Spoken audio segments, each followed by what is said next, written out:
Cricket ভক্তরাও খেলা দেখে পাইতো। বেশি দল হলে বেশি খেলা জমজমাট হয়, হয় সব দিকেই লাভবান হইতো আমাদের ক্রিকেট। বেশি প্লেয়ার সুযোগ পাইতো এখানে টি-20 খেলার জন্য। এইদিকে একদিকে আমাদের ক্রিকেটের জন্য অনেক লাভবান হইতো। আর সমালোচনা প্রতি বছর হবেই। আপনি যত ভালো দল গঠন করেন, যতই বাংলাদেশ প্রিমিয়ার লিগ কথায় আছে, এটা বাংলাদেশ প্রিমিয়ার লিগ, সমালোচনা হবে। এবার 5 দল নিয়ে করছেন, সমালোচনা হবে না? অবশ্যই হবে। আপনি যদি 10 দল না করেন তাও সমালোচনা হবে। বাংলাদেশ প্রিমিয়ার লিগ, বাংলাদেশ বলতে কথা।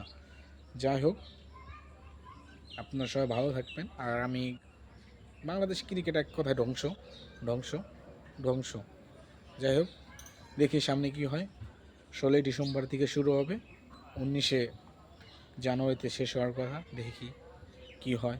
আমাদের সামনে প্লেয়ার ড্রাফট, দেখি এবার আশা করব দল কম, যেহেতু ভালো ভালো প্লেয়ার নেওয়ার জন্য আমি বিসিবিকে বলবো যে ভালো ভালো প্লেয়ার যেন এখানে বিপিএল খেলতে আসে। মানে সবচেয়ে বড় বড় ক্রিকেটার যেন আসে, আমাদের জন্য ভালো হবে।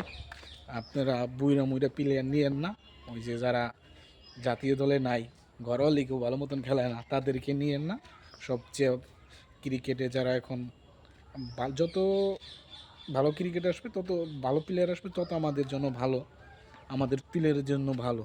আপনার আইনে থুবেন যারা জাতীয় দলে নাই, যারা ক্রিকেট খেলে না, ঘরোয়া লিগ খেলে না, তাদেরকে আইনে থুবেন বুইরা ঠুইরা। ওই রবি বুপারা, তারপর ওই যে আপনার বিপিএল আইনে বইরে থুবেন আপনারা জিম্বাবুয়ের প্লেয়ার, স্কটল্যান্ড প্লেয়ার, আইল্যান্ডের প্লেয়ার, এই যে রবি পুপারার মতন প্লেয়ার, বুইরা প্লেয়ার। আমি রবি পুপারের জীবনে জাতীয় দলে খেলা দেখি নাই, দেখলো কম দেখছি, দেখি নাই। বুইরা ঠরে প্লেয়ার আনতে হবেন, এই ধরনের প্লেয়ার থেকে একদম বাদ থাকবেন, ভালো প্লেয়ার আনবেন।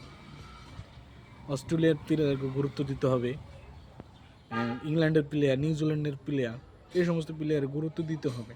আপনারা মিলে তাহলে বিপিএল 5 দল নিয়ে করেন, 2 দল নিয়ে করেন, তাহলেই সফল হবেন, জাকজমট হবে সব কিছুই।